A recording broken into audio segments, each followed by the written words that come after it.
Got Tina, 1, 2, 3, 4.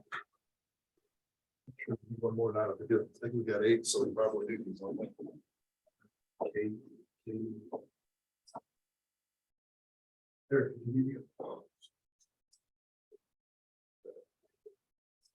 Is this open to the public? Yeah, Yes, yeah, it yeah, is. yeah.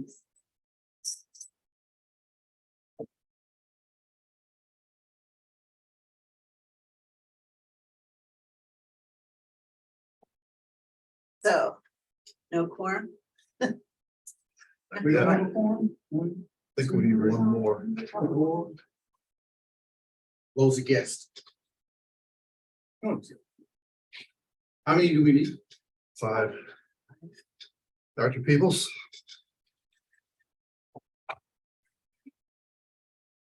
Yeah. I was just saying, hey.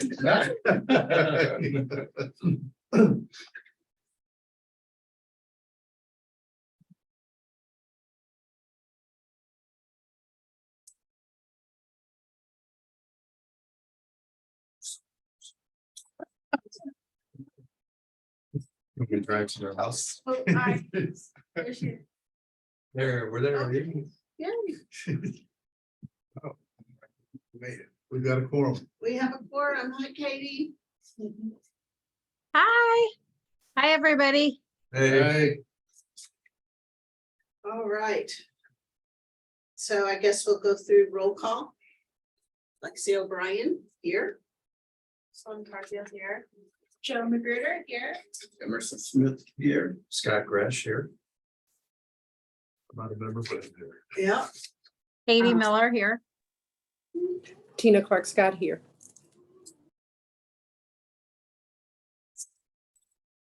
And let's see, so we have minutes that are back from May 23rd, 2023. They've gone around a couple times, so if you have any edits. Can I get someone to move that we Approved. approve? Yeah, Second. all in favor? Aye. Okay, so we've got the May minutes approved. And now, Everson, do you want to start at the top of the time? So you got everybody, or? Well, now that we're, whatever you want to do, in front or behind, like in the back, that's fine. Okay, Let's hear what's. all right, super. Let's go on ahead. Then we do have a couple of past business items that I just want to clear. So we can move on. The first one, you would have all received it in the email at Dr. Peoples' request. We supported a Safe Streets for All grant proposal. And so I got that printed out here. We have, Jill and I have shown this webpage a number of different times. It has not changed since the last 2 times that we shared it. I would like to get a vote on that. The board would approve Jill and I coming to closure with any last edits and getting it onto the website. Would it help if I show it? I guess I would have to have a way to share it with you, wouldn't I? Let's see.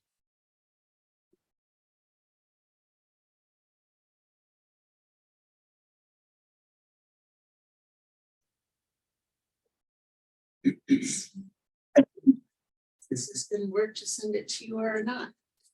We have to distribute it around again, you think? Okay, we do not. Okay, everyone's seen it before. It's dearly beloved. Who moves that we approve this? I'll move to approve it. Okay. Can I second it myself? I second. You'll second it? All right. Everyone in favor of us moving it? Good. The vote Next. from Katie and Tina. Tina and Katie, you're okay as well? Mhm. Yep. Okay.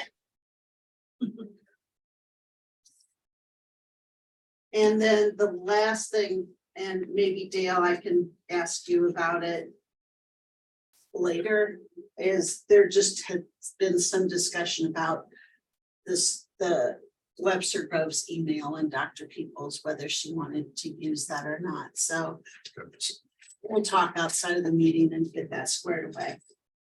Okay, so we have a report today from Jill and Sloan that were they did some research on school safety and preparedness.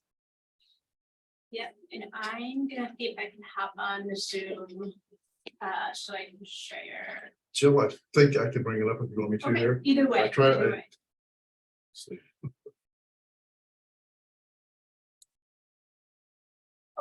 Yeah, Yeah, we've but- got Captain Perch on the line and Lieutenant McCoy, Let me see if I can share this. on the screen now. are two of the folks that I talked to help me out as well. Um,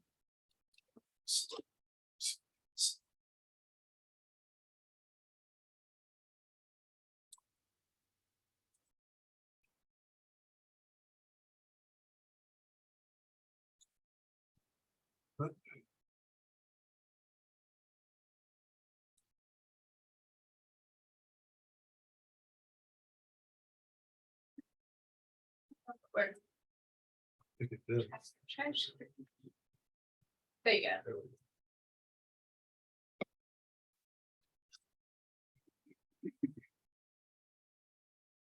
We have the button in the bottom. There you go. Thank you, Lexi. And then if you just want to hop to the second slide, I'll just kind of show you guys content in terms of what we've got in the deck. I'll just show you all real quickly who I spoke with. And I've got some of the links pulled in there in terms of sources, and then we'll talk through partnerships between the Webster Grove Police Department, the Webster Grove School District, others in the area as it relates to school shootings, or mass shootings in general. We'll talk about trainings for both those entities and technology, physical site precautions that we had to prepare, prevent school shooting. Talked with Lieutenant McCoy, Captain First, and our two school resource officer, two of them, to learn a little bit more about their roles and responsibilities, protocol for threats, communications at the school. Sloan's going to talk a little bit about that from her perspective, as well as students' mental health. Would love to, as a takeaway, talk with Sunshine further as well with his role in the schools, and get his perspective. And then just kind of a takeaway at the end. So we can move on. So as I mentioned, we've got Dr. Tina on the line as well today, which is great. So Dr. Tina, Captain Perks, Lieutenant McCoy are all on here as panelists. So absolutely feel free to chime in along the way, add color commentary.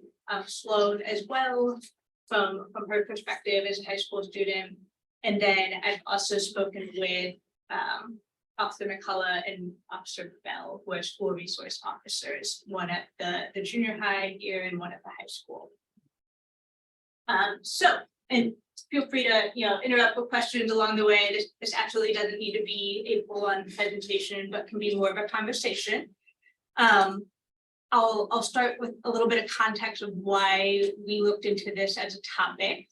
My first meeting on the board this past March, I think it was Kevin Sompart was kind of leaving the board, was attending as his last board meeting. It was right after the Nashville school shooting that happened, and just kind of brought up at the end, what can we do to not necessarily address, but do we have a role as the police community engagement board to say something?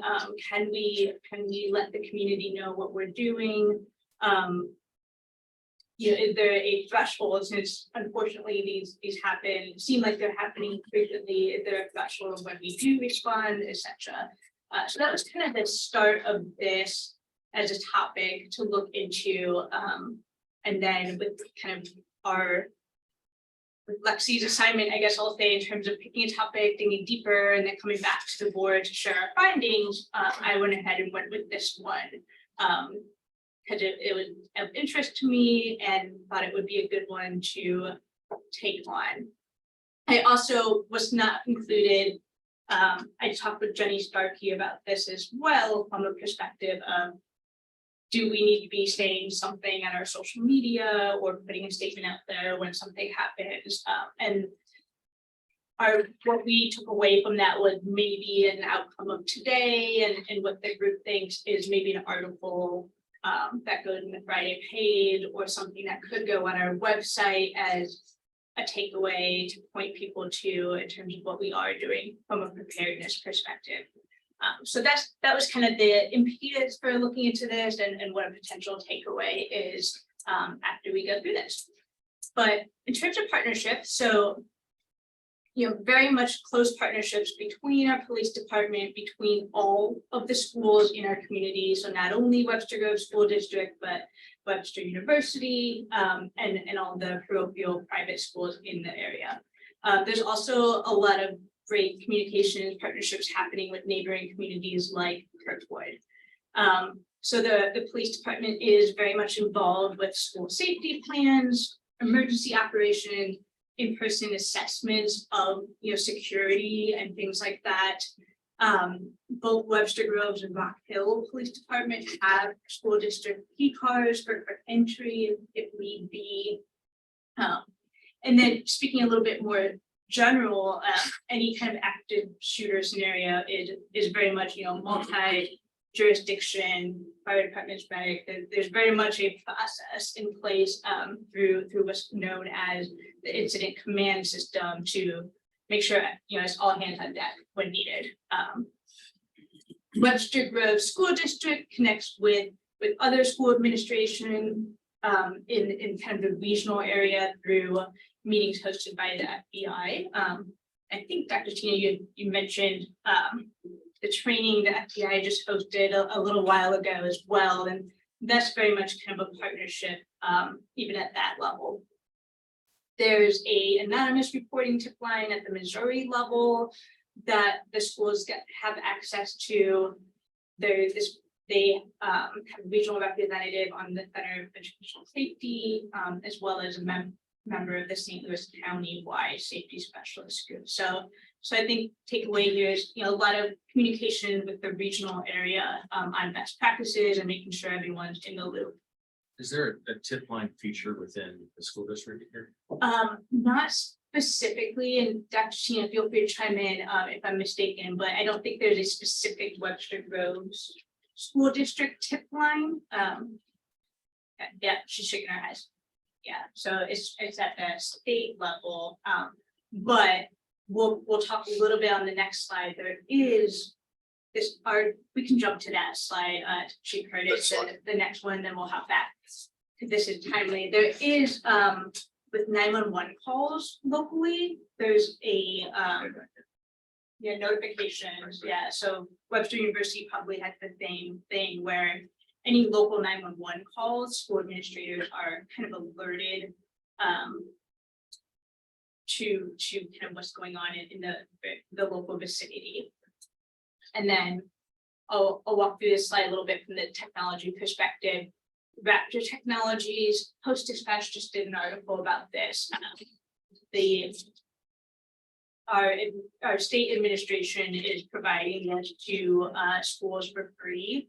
And what it is a mobile app that's called kind of quick access to 911, alerts this network of first responders, kind of a method for schools to quickly kind of alert the local authority that something's happening at this specific location.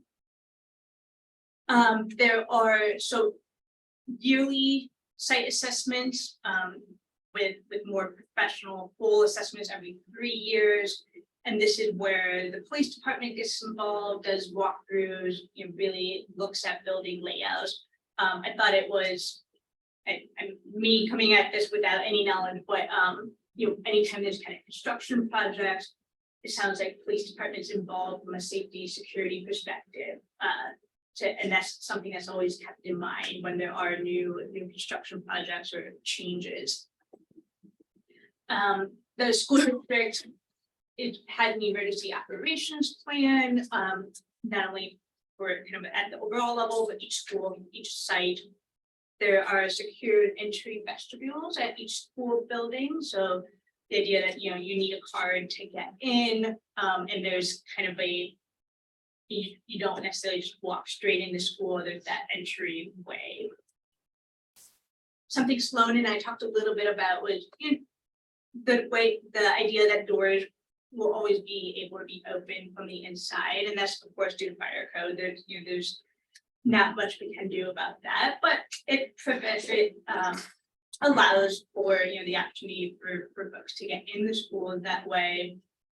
I talked a little bit with their school resource officers about that, you know, something they look for when they're walking the halls.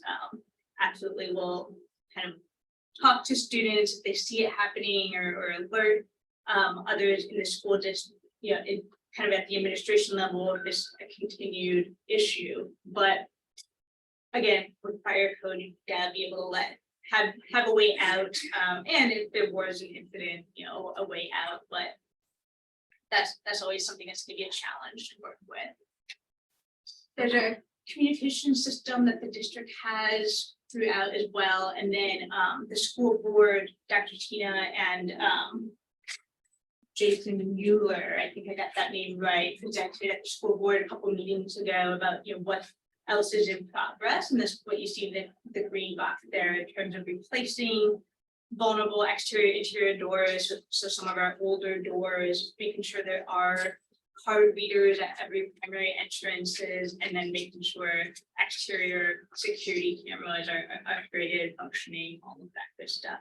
And there's a few more things that the schools are doing as well that we didn't put out here just for, you know, to keep certain things kind of in the private sphere and make sure we're not sharing too much as it relates to, you know, potential intruders or whatnot. You know, don't want to put too much out there. So we can back up to the previous slide as it relates to trainings. So lots going on in this arena as well. So on the police department side, Captain Perks and Lieutenant McCoy are certified in the 4E training, which is what the school district previously had an annual 4E training with all staff every year. They're now shifting to the ALICE training model, which is very similar. I had a note to myself on kind of the differences, but, you know, very similar in the idea of, with 4E standing for Educate, Escape, Evade, Engage, ALICE stands for Alert, Lockdown, Inform, Counter, and Evacuate. When I was just doing a little bit of digging into this, you know, again, very similar, but it looks like ALICE may be more tailored to different age groups of students, and they take it a little bit further with the ages. But so Captain Perks, Lieutenant McCoy are certified in that this is something that's not only specific to schools, but local businesses as well. And something that anyone in the Webster Groves community can request for their kind of place of business. At the instructor level, there's kind of a county-wide what's known as MACTAC training every 3 years. And that's, you know, not specific to school shooting, but more kind of active shooter scenarios. They partner with the school district in that annual training that I mentioned. That's all staff.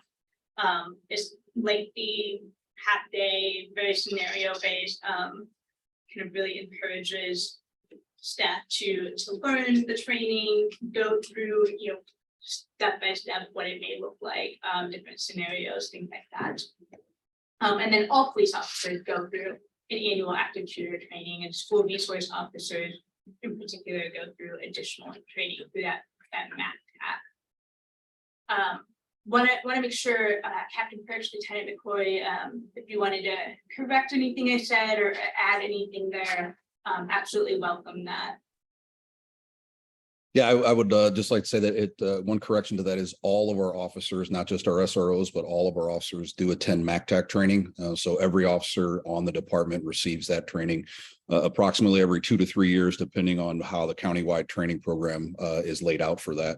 We were doing it annually every year. Then COVID hit and it kind of changed everything a little bit. And I know they're amping up to do some more MACTAC training this fall coming up because the instructors just went through a 40-hour instructor course last week through St. Louis County. So that's coming real soon. Just wanted to add that. Great, thank you. From a school perspective, mentioned a couple of these already, including that FBI hosted School Safety Academy. And then, of course, in the school doing lockdown drills. Sloan and I talked a little bit about kind of how that comes into practice with students, with teachers. There's about 2 a year. Talk a little bit about how it might vary with how much teachers participate in the drill. That could be an area of opportunity. And then in terms of what's coming up as well, and this was from the school board presentation, I think May, school security assessment specialist certification is in progress, as well as what's known as behavioral risk assessment training. And Dr. Tina definitely wanted to make sure if you want to add and correct anything that I've said there from the school district perspective as well. I know there's a lot of great stuff going on there. No problem. I just wanted to say that I don't know if it was clear that the school district has a reporting where parents, students, anybody who has a concern, they can report it directly to the school district or they can report it directly to the state of Missouri. They also, so we do have 2. And then Okay. if they report it to the state of Missouri, then it just comes back to the school and back to the school district. So there are 2. Also, the ALICE training, we are shifting to ALICE training, and I will say that our 2 Webster Groves SROs participated in that training last week. And so we're going to be getting together soon, and we're going to roll that out to the rest of the district. And the security assessment training is going to be, or the behavioral risk assessment training will be August 7th. And anybody's welcome to attend if they want to come by and visit. And that's going to be presented by the Missouri School Board Association. And so I think everything else was right on target. Thank you. No, I really appreciate it. Could you tell me the one on the 7th, which training is that one, did you say? That is going to be the behavioral risk assessment training on the 7th of August. So if you're interested in that, just shoot me an email. Okay. We can move on to the next 2 slides. Yeah, there we go. So SROs, school resource officers. So these are typically a 5-year assignment, both junior high, high school levels. Our school resource officers carry guns, but don't necessarily have their what officer belt, like called a hard body uniform. They're a little bit more approachable in the school. From Sloan perspective, calling it out here, I do have just the one student's perspective, which is absolutely valuable. But her and I talked about kind of SROs in the schools and carrying guns. Talked a little bit about that, being more comforting if there was an incident rather than intimidating. But and then, as I think it's probably a bit obvious, but the primary goal of an SRO is to ensure the safety of all of our students and staff. They're monitoring security cameras, walking the halls, checking doors, but also I think what's very much relevant for our group here, they're building that rapport with students, building those relationships, connections. For many, I imagine, especially at junior high level, it's going to be a first maybe interaction with police officers. I think this is a place where we can start engaging and building those relationships. And they very much collaborate with the school safety teams, counselors, administration that are involved when either from a drill perspective or when they're in the incident. And then kind of this also bucket, they're very much participating in classes, constitutional law classes, giving presentations, involved with teachers, lectures as requested. engaging with parents through the parent teacher association. If there are fights in the hallways, as an example, they're kind of there to help de-escalate as needed. When it comes to bullying or more disciplinary actions, the SROs that's not their primary role. This more for the schools to kind of take on unless it becomes more of a criminal investigation or their participation is requested in a specific matter by the parents, by the teachers. Any question as it relates to SROs? Curious about the constitutional law class. Are they like participating there? Are they facilitating part of it or? Yeah, that was just a brief example. I think Officer Bell provided me. It sounded like more, kind of part of that day's lecture where they kind of talk about the role of the police department. I don't know, Chief Curtis, you have anything about that, or maybe Lieutenant McCoy in terms of our SRO participating in those kinds of classes. I think you get good stuff. So they don't actually teach the class, but they help facilitate it and help explain the police role and the constitutional law part of what the classes are.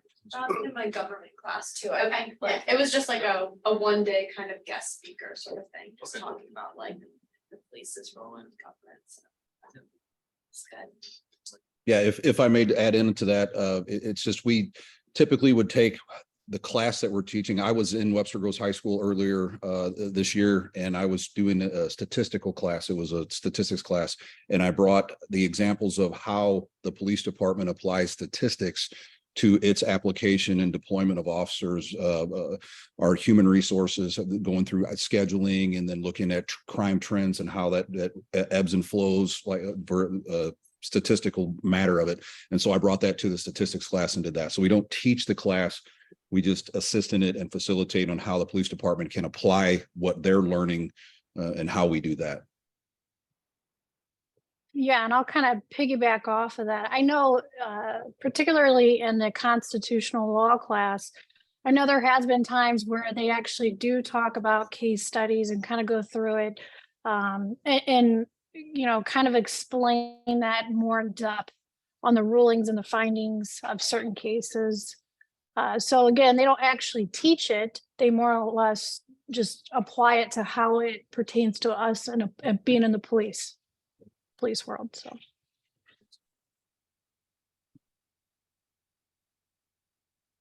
Okay, well, we can move on. I've got a couple more things here. So threats, when threats come in, there's a formal threat assessment team at the school district level.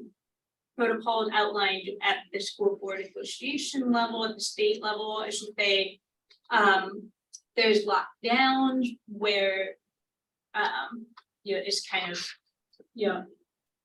locked down at the classroom level, and then lock in where nobody in the building, but kind of resumed as normal within the buildings. Kind of ask Dr. Tina about in this environment where it feels like there's more school shootings, or we're hearing about them more, how are students responding? And she's noted that they are more responsive, maybe more compliant when it comes down to lockdown, lock-in, kind of recognize, this is serious, kind of just being more compliant in that regard. So I guess this kind of comes back to what actually mentioned too about the tip line. So students can anonymously report a concern at Webster Groves School District level. Of course, from the police department, all of that's very seriously taken into consideration, and it is very much all hands on deck when there is a threat. Every resource is deployed into investigating that. Of course, with social media, it's become more of a challenge, but there's kind of resources that are available to really monitor, dig into, investigate any kind of threat that comes in, including those on social media. So if we take Webster Groves High School as a single facility, Yeah. so what's the pathway through? Because I'm a parent, I get those emails that we're doing this, we're doing that, or here's what's. is there a pattern, like, do students typically tell a teacher, are they calling into the office, are they? Is a parent, I mean, I'm just kind of curious how, where does it go before it kind of gets vetted and triaged out to? Yeah, I guess, Because I think of. Yeah. If slumber there, what would you know about? Like, would it be 2 or 3 options, is there one option, is there like a common option? I mean, or do you want to? yeah, no, What they tell us in school is mostly just like to tell a trusted adult, like a teacher or counselor. Okay, so- I've never actually like reported something or known someone who's directly reported something, and I think it definitely probably gets kind of fuzzy when it's like social media posts where it's not like you're overhearing a specific person. But yeah, I guess I would probably go through like a teacher or my school counselor. Fortunately, we don't have very many of those kind of concerns brought to our attention. But in general, our this experience is that it comes through from a counselor, goes to the SRO, and that's when it gets back to the police department. So it filters to this. Right, and so again, the most recent concerns were from social media posts. So I said, what happens with those is that it went to the school counselor, who reported it to the SRO. The SRO goes back to Lieutenant McCoy or Captain Perks. That's when we get the detectives involved in it. You know, one of the things streamlined mine a little bit, but it's still more difficult than it should be, and that is doing subpoenas with Snapchat and Instagrams and social media. You have to do all those things. It's a formal process that you can't just call up and say, hey, we need this information. But if we have a legitimate threat or something that's there, we can document. They're usually pretty good about being speedy with it. Thanks.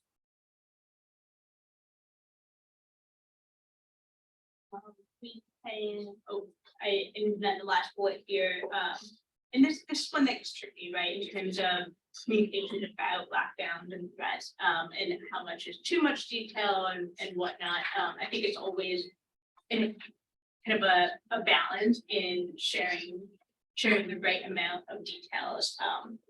That this is something. I think Lexi, you even mentioned you kind of hearing about lockdown, not from the schools and not knowing a whole lot about them, but yeah, I know there's a lot that goes into deciding what gets shared as well. Okay, communication. It's slow and happy to let you take the whole slide or start it and let you chime in as well. Maybe you do like the first two, because I think you'll know more about that. And then- Yeah, so from communications perspective, when the 4E Alice training happens once a year, parents are given a heads up that is happening. Talk with Dr. Tina about, are we hearing from parents about school shootings and what's in place to, prevent, be prepared. And we talked a little bit about how, not much, frankly, in terms of feedback from parents as it relates to school shootings. And then, I will let Sloan take it from here. Okay, I don't know how much this has to necessarily do with our board, but from the student perspective, I feel like there's pretty good communications that happens when we hear about threats, and I feel pretty good about our overall lockdown training and stuff. But it's more when there's a school shooting that makes the news, or the one at CVPA. I've been a little bit disappointed or frustrated in what happens after the fact at school. And just kind of a lack of giving students a time to process. And it's kind of it doesn't seem like there's a standard protocol for teachers to follow. If there's a school shooting that we know all the students are hearing about, it's kind of up to the individual teacher if they decide to bring it up in class or not. So then I guess for me with the CVPA school shooting, because that was in St. Louis, I had friends who had family members who were impacted by that sort of. And so then the fact that when I got to school, the following weeks and stuff, it was not really a discussion in any of my classes, was kind of made it feel a little bit lonely, just am I the only one having these thoughts?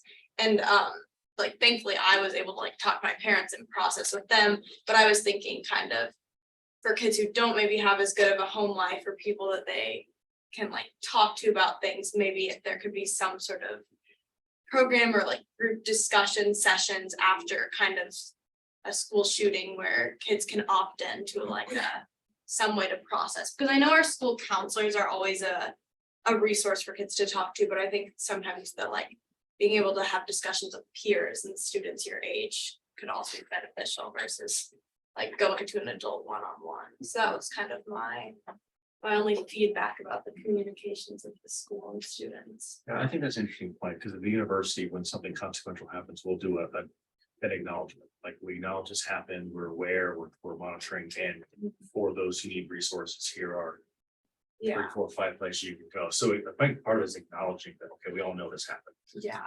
And, Or and, like a moment of silence or something I've thought about before, just like.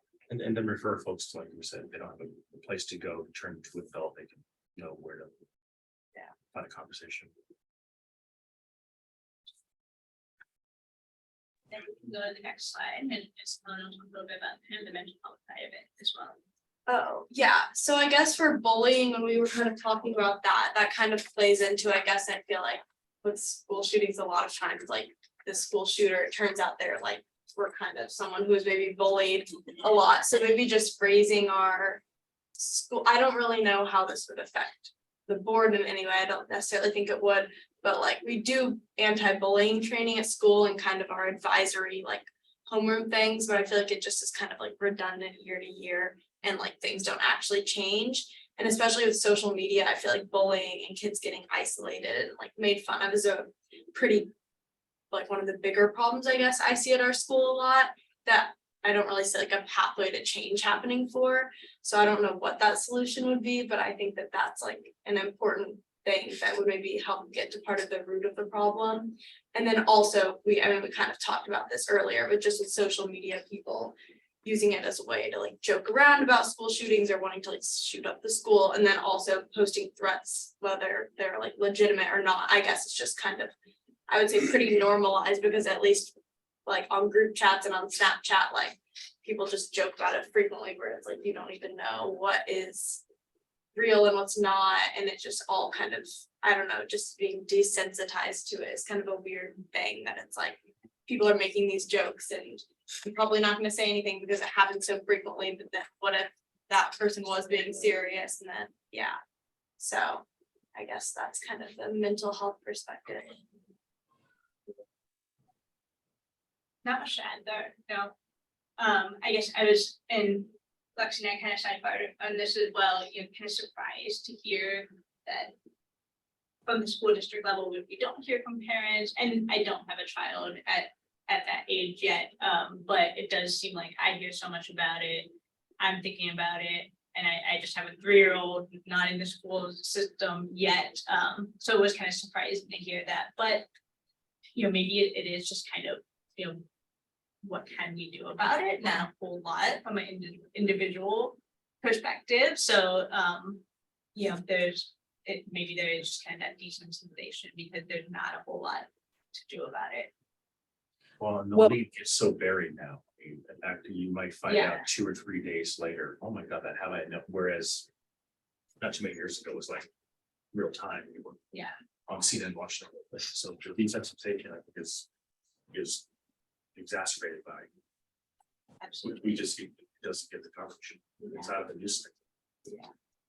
What I would also say is when you say that, when I say that we don't hear from parents, what we, as a school district, we are trying to be proactive. So what we do is we are communicating with families and with parents. So as things happen, as they occur, we are responsive to those things and we communicate to families and we send things out to them. So I think that's probably why, you know, we don't hear as much, because we try to put things out there. We try to communicate with them, let them know what we're doing in response to things when they occur. And so they're not necessarily contacting us saying, what are you doing? Because we've already told them what we're doing. Yeah. In addition to that, I think once, as a parent of a current high schooler and then somebody who graduated last year, I think what happens, and once the high school or the school district puts something out, then parents get on social media and vent, comment, express anxiety, complain, whatever they do on Facebook primarily.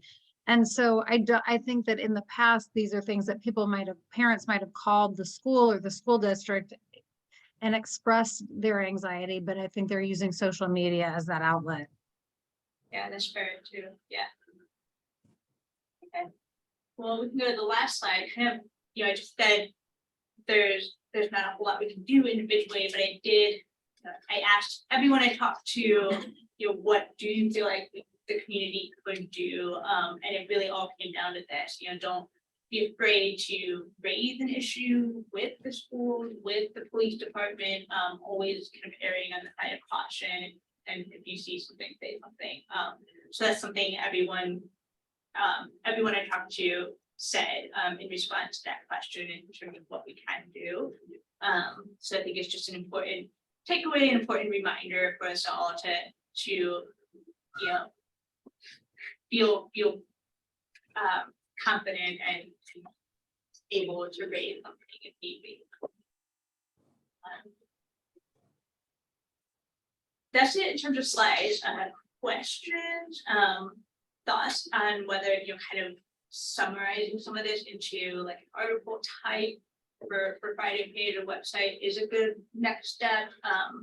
Really just curious on the group's thoughts.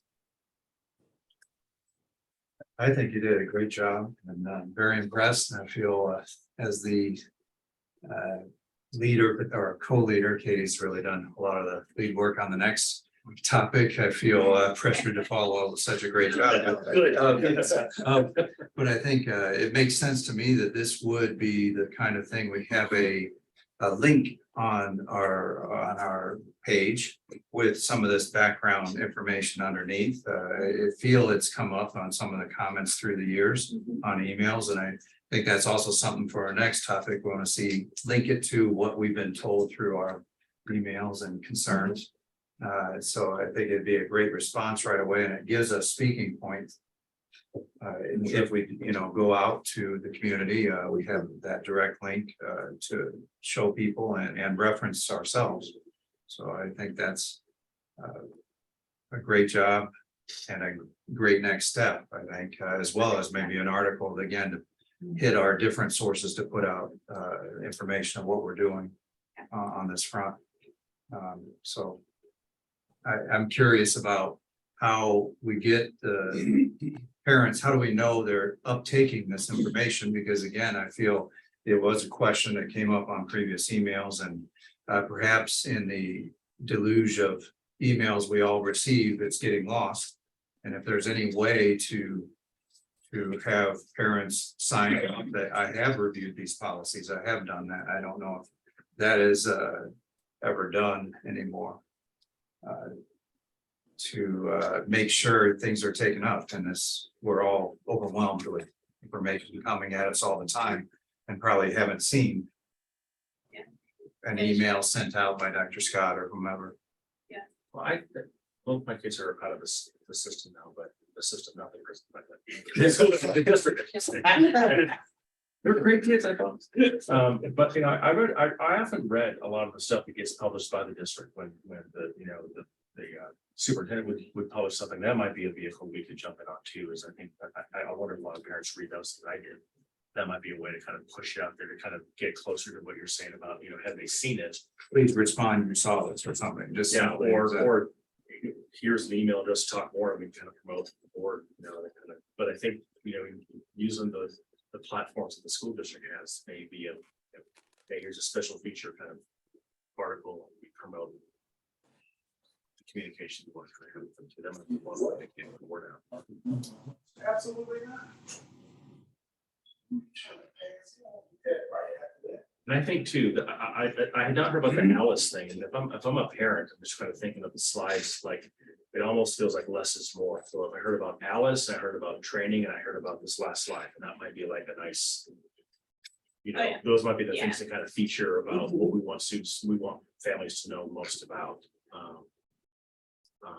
And then reminding them, like I like how you described your kind of sense was to always tell find a trusted adult. I think that seems to make a lot of sense for such a big population in 1.1 building.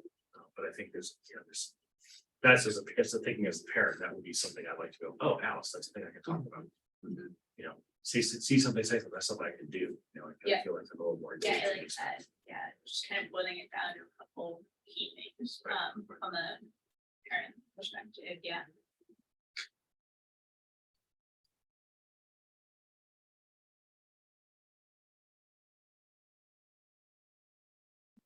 Well, there aren't any other questions. I wanted to give Emerson a little time to. What do get you have? some Anything else on your agenda? We really do not. Oh.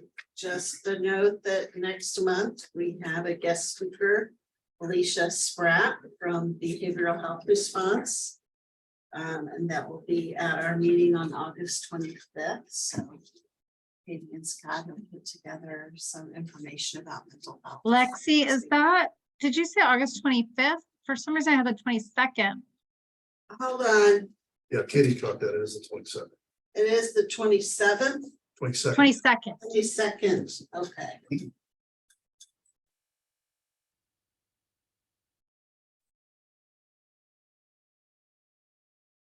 Okay, And not that it matters just terribly much, but they have a different staff person from BHR who is going to be, yeah. So anyway, I'll let you know.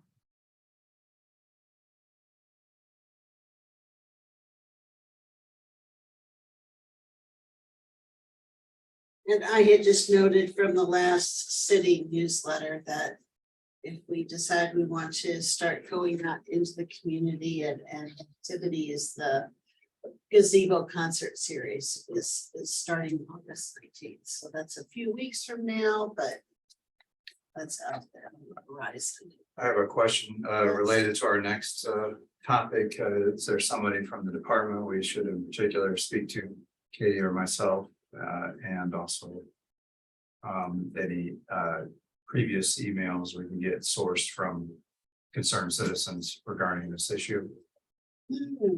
So I didn't know if that's possible, or if Katie has thought through that. I'll talk to Katie later. But Well, I mean, we have that really old survey old and survey. there were Yeah, there I'll were look questions for that. about that. There, but the other things I think were presentations.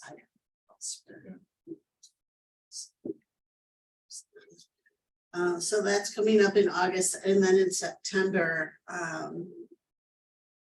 was gonna work with Dale to maybe get a little bit more data that we had been talking about with the breakdowns, so. If we have time, you might want to look at some of the videos too. Yes, absolutely. So,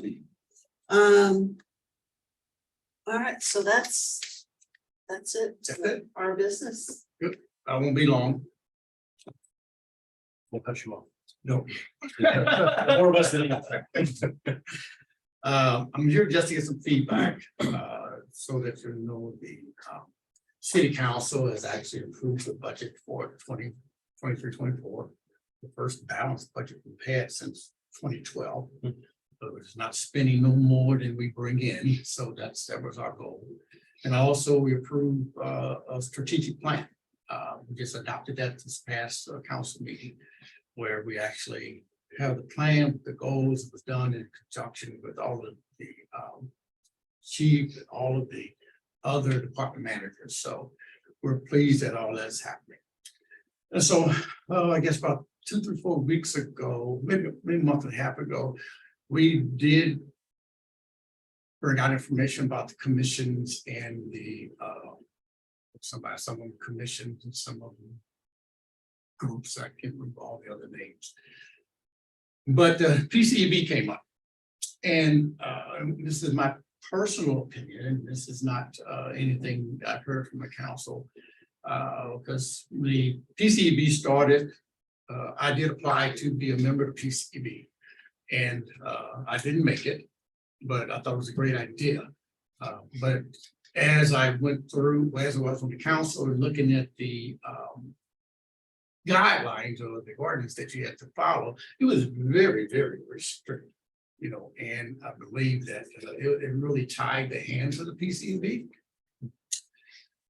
Because you know, you have to have a preacher, you gotta have a doctor, you gotta have a representative here, and it was kind of difficult to fill those positions all the time. I think we're down with 2 now. Yes, And I think one has to be a minister and The business person. a business person, so. I can understand what they was trying to do, they was just trying to get a good mix of the community, so. But anyhow, in conversations, we thought that the PCB would be a great candidate to transform into an equity commission.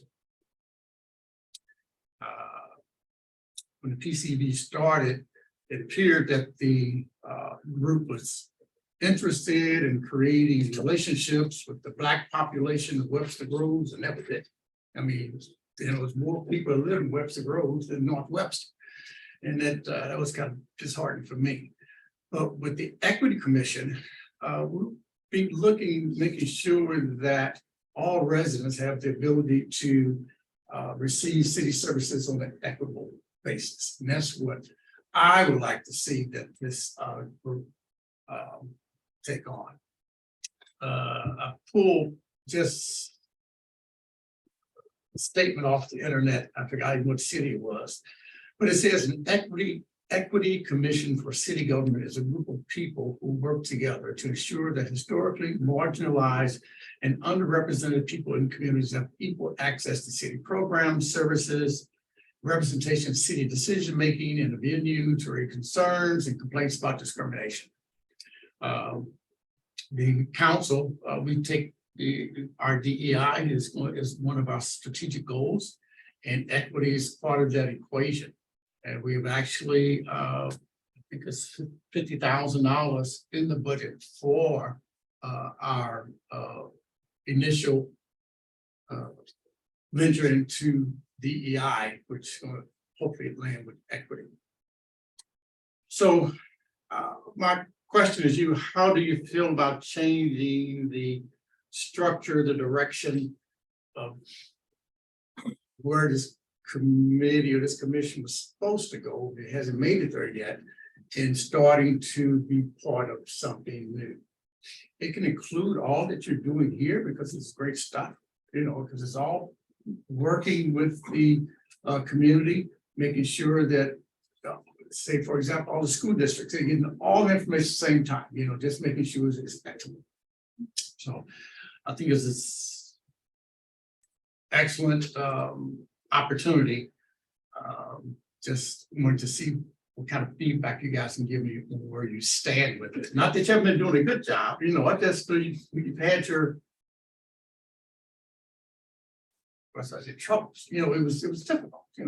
People coming in, people going off, and it was kind of difficult to get started.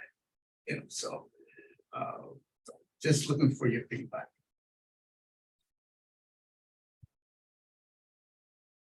I'll start with you, Lexi.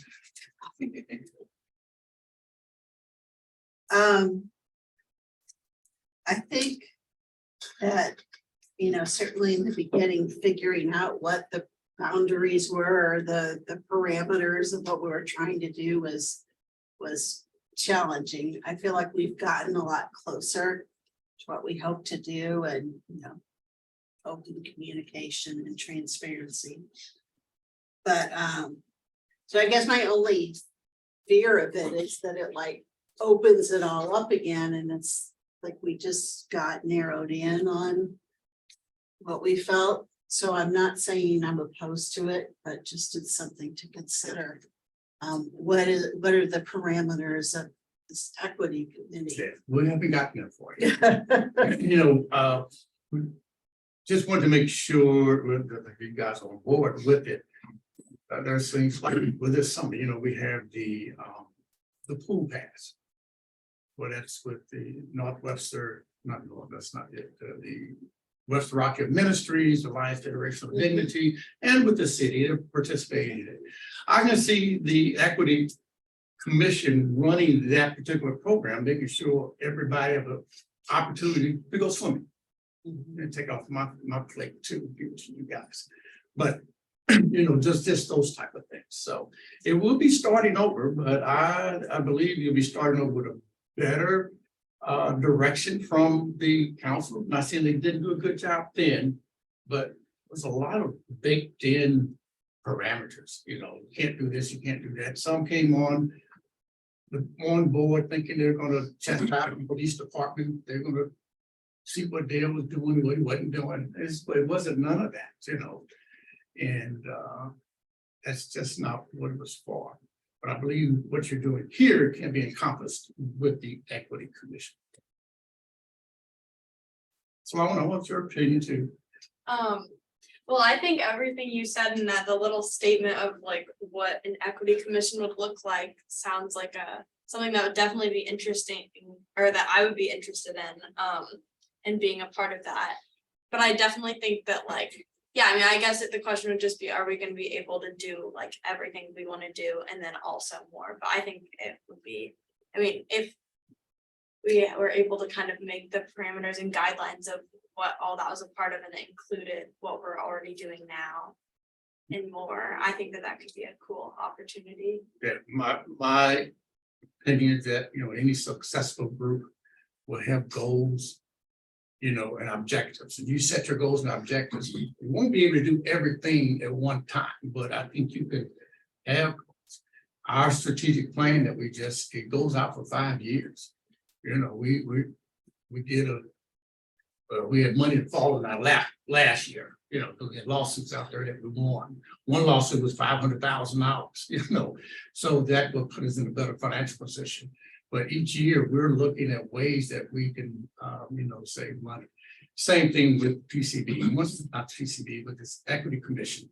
You have your goals and objectives, and you determine, what comes first, second, third, fourth. And then you just work on them, and you just continuously create those goals. You achieve one, you bring one up and start working on that. So I My concern is that, I've been here since the beginning and it feels like we've been through 3 or 4 cycles of redefining what we are, and many times we just go full circle, it feels. And I'm worried a great deal. We're just inviting that possibility yet again to go full circle when I feel like we're finally feeling some directionality about what we're doing. And I'd almost feel like it'd be great to take this as a piece that you start to bring into what we're doing, almost like the presentation we had tonight, and say, here are some equity goals, and then you start to weave it in rather than start all over and feel like we're going around in circle yet again. That's one. 2, I do worry that some of the parameters about exactly who needs to be on the board and trying to retain people, and if you keep going in circles, especially, to be honest, I imagine someday I'm not going to be the doctor representative, and I was thinking, who could I possibly find it within my own profession? No offense to this, it's going to say I'm going to take the time, and especially if they find out we're going around in circles. So I think that's my worry, is that they might lead to more of that perception. Yeah.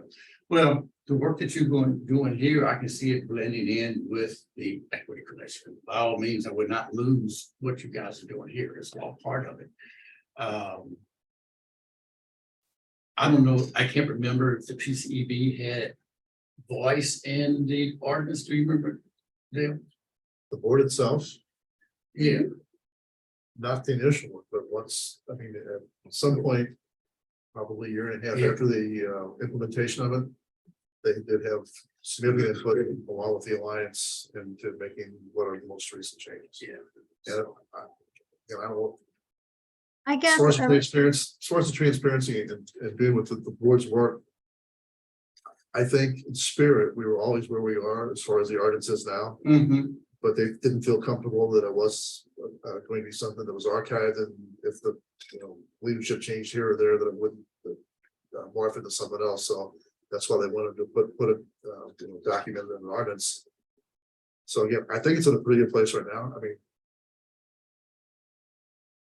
I don't know that they can't take on some additional things, but I think as far as the direction of the ordinance and the responsibilities and the authority of the board are, I think, in a pretty good place. But I can be wrong with that. So we have to feel different. What do you I don't mean? know. Ask you a second question. Sorry, Katie, go ahead. About replacing the doctor and replacing the minister. Myself, this is, once again, this is me talking. I don't see those parameters being part of it. It's a community commission. It's like any other commission here in the city. It's an open slot. You come in, you apply with the council, and we appoint you if the better candidate. So I said, I believe I understand they was trying just to get a cross representation of the community, but I just didn't believe in that particular section. So. Sorry, Katie, go ahead. I guess that one of the things that I wondered is if it made sense or was a possibility that there would be a larger equity commission under which we could be like a subcommittee. I think that would feel less of an erasure of what we've been doing and more like we could maintain cohesiveness. But I can only speak for myself, but I would not object to being under a bigger umbrella, but it feels a little bit disheartening to think about like all the effort that we put in sort of being diffused within something else. I don't know. That's just one. You won't lose the work that you're doing now. You will still continue, except that, I don't know if Dale will still be your liaison, but the equity could be the umbrella. It can be a separate commission all by itself, and you can continue with the PCEB by yourself. That's fine. But I kind of envisioned it with you guys being that big umbrella, working what you've done with the PCB and the new equity type work that we want to do. My take is that seems pretty ambitious. I think an equity commission, I can get on board with that, I like that idea, but I think it's gonna, for it to work here, it had to be fairly broad, fairly on. If we're talking about access to a pool, public transportation, school district issues, something happens in the classroom, something happens in the community, I think it could be difficult I'm not sure I could see one existing with the other. I think it's either one or the other. I'm not sure that we could continue enough focus on a police engagement board and have whatever comes along with it. I think that's my first take is that seems super ambitious. And understand, like I say, this only about 3 or 4 of us have had conversations about this, and the mayor, myself, and the city manager. I think it's worth pursuing. I think it's super consequential. But we thought of this board, this commission first, when we was thinking of individuals. And I haven't been here long enough to know, but I kind of get a sense that we've had a spinning of our wheels for a while. Yeah. So, in terms of the productivity, you can make the argument that, yeah, we tried it and the mechanism didn't deliver. And so it's time to kind of sunset that or start something different. But I think that my take would be, it'd be ambitious to kind of launch something new and maintain this. I think that'd be a tough haul. Okay. So I'll chime in, as the newest member, and actually I kind of am gonna go the opposite way in that I've since being here since March, I feel like our police and our community have a really great relationship to the point where I haven't felt a need for the board. I feel a little worried saying that, but I take what you're saying. yeah, so I think it'd be great to incorporate more elements into our purview because we don't get kind of concerns, complaints about our police relationships. And it feels like we're doing what we need to from a police training perspective and social with what Lieutenant McCoy is doing. So I guess I'm looking at it from like we're doing pretty well at this front. So I do feel like broadening it could make sense. And we may have maybe better engagement with the community if we broaden it as well. And in terms of when we're looking for feedback, when we're going to events, we actually might hear more of this broader than just police engagement, but. But I do agree, it is ambitious, like now we're talking about, I mean, like everything can have an equity lens to it, That's yeah. interesting. Yeah. so. You know, because there are things that's coming up in the city, or, you know, we're looking at getting a new swimming pool. We're redesigning some of the parks, putting new playground equipment. At one time, there was talk about some water come out the ground for kids to play in, splash pads, you know, all those things. Then you have to do those things hopefully in an equitable manner. And the thing of it is, when I got on the council, you know, when I saw some of the things that was going on around the city, I had to raise my hand and say, well, stop. You know, I got Ivory Crockett Park up here. They got, you know, 5-inch cracks in the walking path. You know, people trip and fall, and here's this park over here getting concrete pad walks and getting some kind of heated bathroom. What the hell is that? You know, and so that equity lens should have been put in that. So, you know, and those are the type of things that I see that this equity commission will continuously do. You know, you can be the watchdog for the city, because things that we do is all open for public discussion. And that's when I see that equity commission coming in, so. Yeah, it sounds super important. I want to say. Oh, yeah. It's just that we did make DEI one of our priorities, and the $50,000 that we have in there. I know part of it is going to go to training, you know, how to identify when things aren't equitable and whatever. So who didn't speak? Dr. Scott. I don't think she might be there right now. Oh. There she is. I'm sorry, I'm here. All right, did you have anything to comment on about the potential equity commission? I tell you, that would probably be Dr. Williamson. That's her area of expertise, and she's the one who's actually, she and I were talking about the pool passes, and she was talking about how wonderful it was this year, but she also talked about some of the pushback that she heard regarding the pool passes that were given out. So that would probably, I would like maybe for her to speak to that. Well, it was speaking of you as part of this PCEB. Can you see that being part of the PCB overall, being changed to the equity commission, part of it? I will tell you, I'm kind of up in the air. I will tell you that I also don't really quite understand the purpose yet. Of PCEB? The PCB. You are correct, yes. And so I know that I've missed some meetings, but just trying to wrap my head around what is, I'm here, I'm listening, but I truly don't understand the purpose yet. Okay.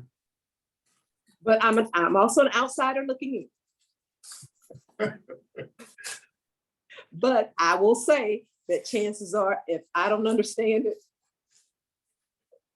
I do appreciate that. And I have wondered at times if the PCEB was of a certain time, like it felt like there is a great need at a certain time.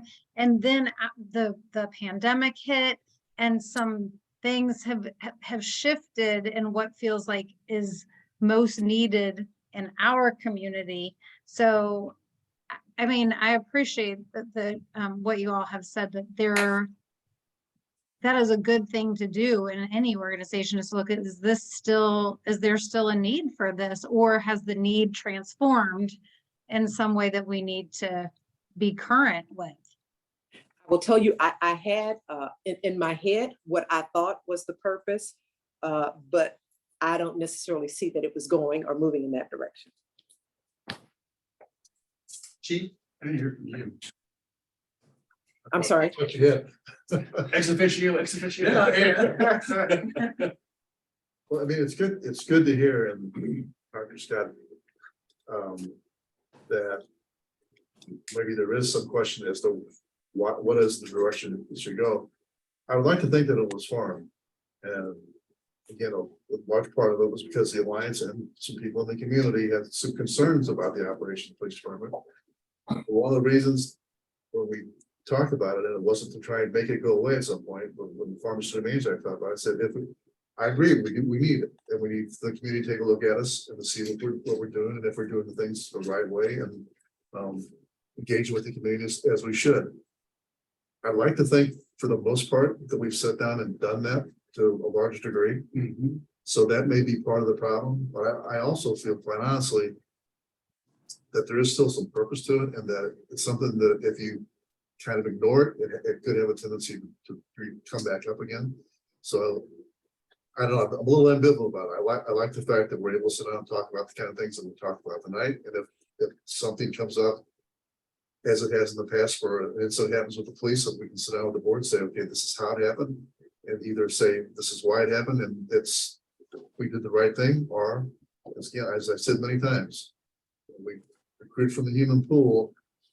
Officers are gonna make mistakes, so if we make a mistake, we want to admit that we made a mistake and say, this is what we've done, if we made a mistake, this is what we've done to correct it, and this is how we're going to move forward in the future. So I think there's a place for the board and those kind of things, and the kind of things that we're looking at tonight.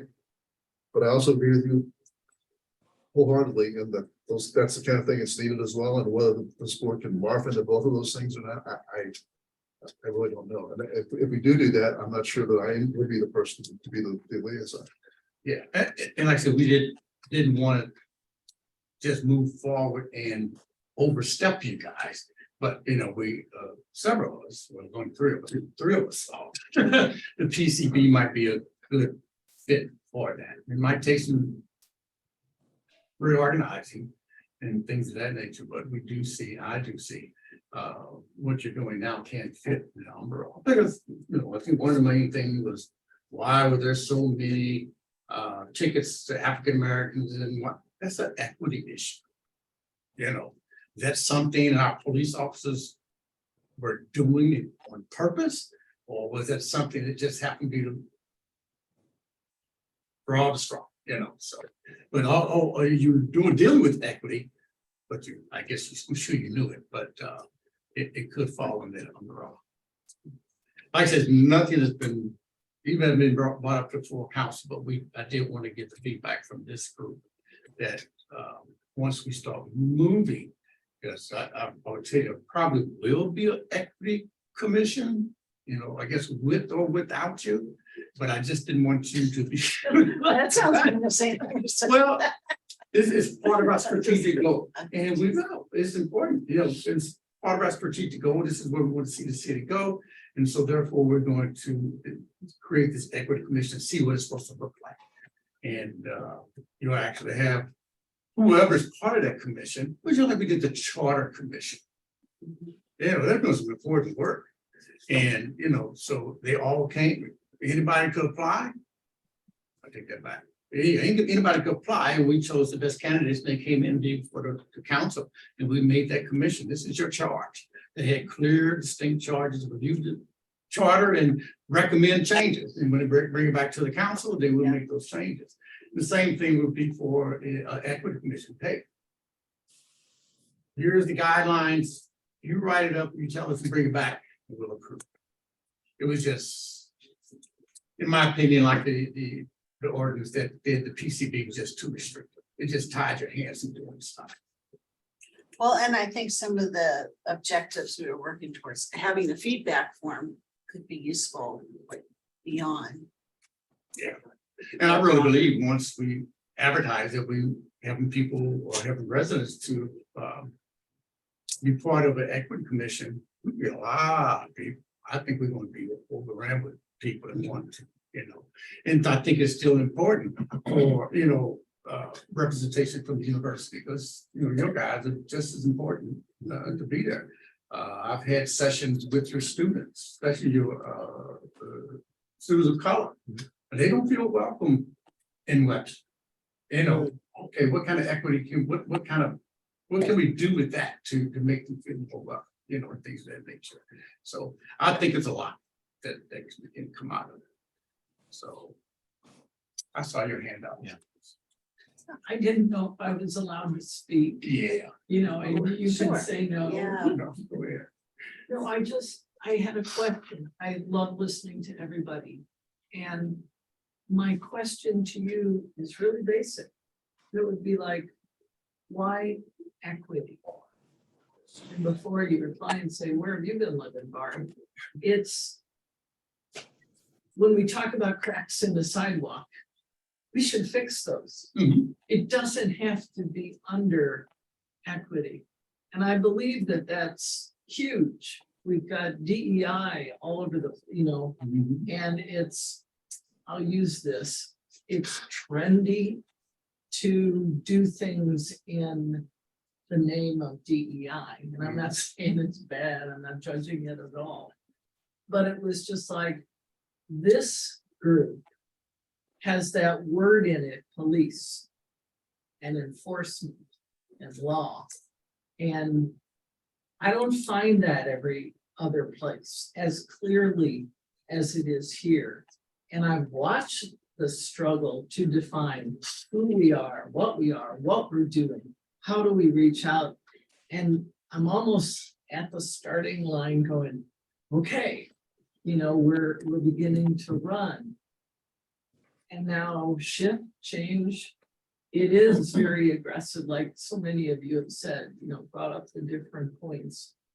So my question is just, why equity? Because that colors it a lot more than I think it needs to be. So you have any recommendations with what you would call it? I can get back to you Do on that. that, but you know, I don't have, there's nothing in my mind that said, but it was just like, why equity? That was my question. You know how to get in touch with me. Yeah, so, but that was just the name that we came up with. And they say that's the type of things we want this group of people to come up with. They might call it something different, you know, but it's the meaning and the work that you put behind it is what's going to define it. Yeah, because DEI is just a slogan people throw around all the time, but you know, it could be some other name that have the same with the definition behind it. Yeah, I'll be love to hear whatever you might want to call it. You know, and this information, I just Googled equity commission for city government. And I just plucked the first one out I got. But it had, you know, a fairly, I thought it was a decent description.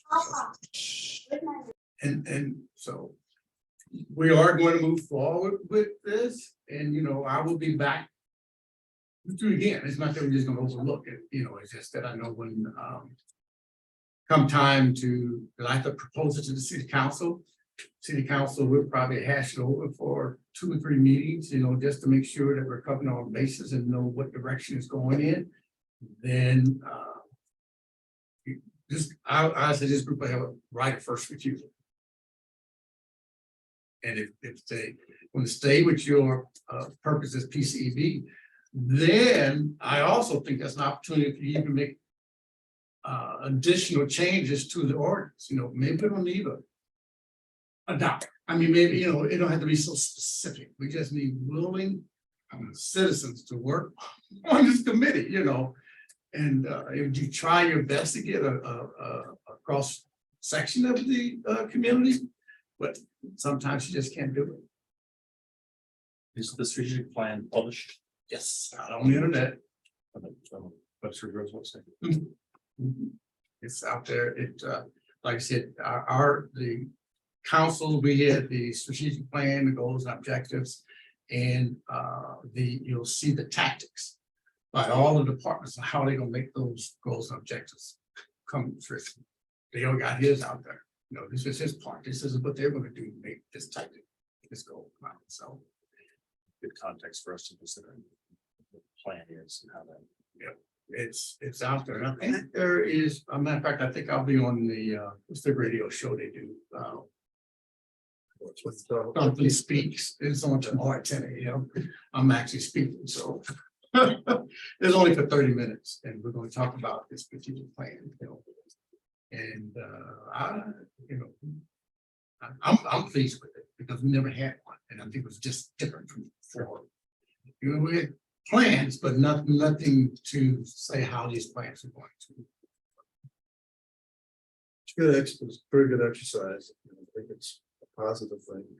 It makes you think about how we can get to that. I mean, as with everything, it's not always perfect. You can't meet every goal, but you need to have a path to get there. Yeah, that, you know, and then that just, and then, because of the direction that the council's taking, we dissected that budget to no end. I mean, nothing was safe, you know. There are some things we did, we said, let's just get this out of the way, that doesn't matter, you know, and then, you know, well, let's push this back, you know, and bring this forward, you know, so it was just an excellent exercise for the city council to go through. And like I said, we came up with a true balanced budget. You know, if everything worked out well, I think it was about $400,000 was supposed to come out to be good. And that's doing everything that the city wants to do, you know, electric cars, charging stations, we got 2 more charging stations coming, you know, all that's part of our budget, you know.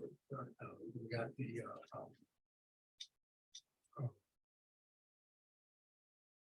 sustainability project that we're gonna be launching, you know, so there's a lot of good stuff out there, so.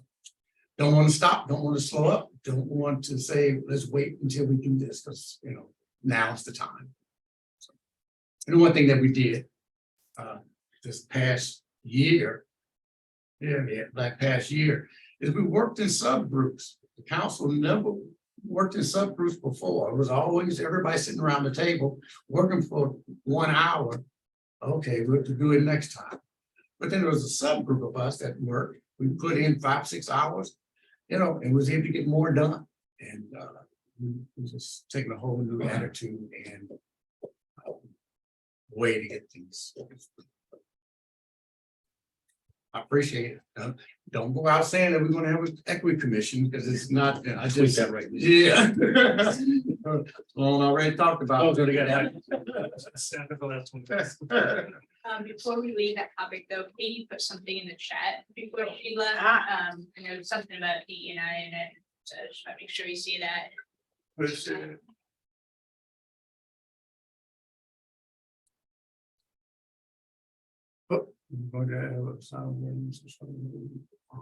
Citizens of different abilities.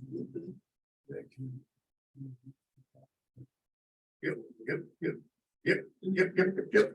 That's all, it's going back to that equity, everybody should have equal access. You know, when one of the, I had a call about 3 weeks ago. From citizen about the new pool. Can the pool have more access for disabled kids? You know how you have the wheelchairs and didn't think about that. You know, although we haven't decided about the pool yet, but that's something that we need to make sure that we add in there so they'll have equal access to the pool. There's a lot, and she is correct. It's everything. But thank you. Appreciate that. Thank you. Sounds like an interesting opportunity. I love to See see what this. happens, yeah. Okay, well, we don't have anything left on our agenda. Do we have any other comments from people that are attending? Questions or- You're visiting, sitting in our meeting. Mind giving your name, what interested you to come in? My name is Amy, and I'm a new employee here Oh, in Webster Groves. I'm one of the CSRs downstairs. Oh, okay. So. She didn't spend that I'm time today. She would have spent. I didn't, more time. I didn't spend enough time on today until I come back. Yeah, it dawned on me about a week ago that, I drive by the sign every morning as they are putting up the new meetings for the day or what have you. And I thought to myself, I should go to one of these, just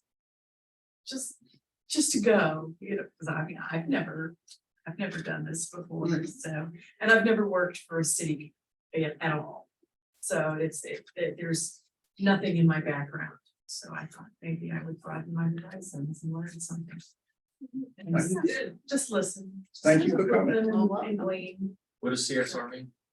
Customer service Ah. representative. So Sorry, acronyms, I apologize. I was trying to figure out there's. You're at the front desk? I am, yeah. So did they tell you that anything, anytime I come in, anything I want, I get? You did not tell me that. I'm on the city council. Guess you didn't know. I gleaned that. Yeah. Thank you. Okay. Okay, well, I think that we should close our meeting. Someone want to move that we do that? I move to adjourn. I'll second it. Anyone in favor? I can't vote. All right. Thanks, Patrick.